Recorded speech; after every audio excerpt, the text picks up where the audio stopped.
మొదటగా ఈ వీడియోలో మనం భగవద్గీత అధ్యాయము 13 శ్లోకము 17ను పరిశీలిద్దాం. ఈ అధ్యాయంలో కృష్ణుడు తెలుసుకోదగిన ఆ పరమాత్మ తత్వాన్ని వివరిస్తున్నాడు. పరమాత్మ యొక్క అద్భుతమైన ఏకత్వ స్వభావాన్ని ఈ శ్లోకం స్పష్టం చేస్తుంది. మొదటగా ఈ పవిత్ర శ్లోకాన్ని భక్తితో విందాం. అవిభక్తం చ భూతేషు విభక్తమివ చ స్థితం భూతభర్తృః చ తజ్ఞేయం గ్రసిష్ణు ప్రభ విష్ణు చ. ఈ శ్లోకం అర్థమేమిటంటే, పరమాత్మ నిజానికి విభజించబడకపోయినా సకల జీవులలో ఉన్నట్లు కనిపిస్తాడు. ఆకాశంలోని సూర్యుడు ఒక్కడే అయినా అతని ప్రతిబింబం అనేక నీటి పాత్రలలో వేరుగా కనిపించినట్లుగా అన్నమాట.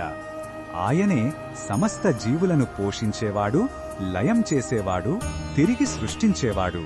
ఈ శ్లోకంలో ఉన్న భావం మనకు ఏమి చెప్పుతుందంటే, పైకి మనం వేరుగా కనిపించినా మన అందరిలో ఉన్న చైతన్యం ఒకటే అనే సత్యాన్ని గుర్తుచేస్తుంది.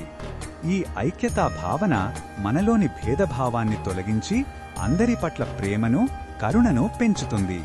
ఈ బోధనను మన దైనందిన జీవితంలో ఎలా ఉపయోగించుకోవచ్చు అంటే, ఇతరులతో వ్యవహరించేటప్పుడు వారిలో కూడా అదే దైవాంశ ఉందని గుర్తుంచుకుంటే మనలో సహనం పెరుగుతుంది. ఇది నేను అనే అహంకారాన్ని తగ్గించి అందరితో కలిసి జీవించే విశాల దృక్పథాన్ని ఇస్తుంది. మరిన్ని భగవద్గీత శ్లోకాల అర్థాన్ని తెలుసుకోవాలంటే మా తదుపరి వీడియోలను తప్పకుండా చూడండి.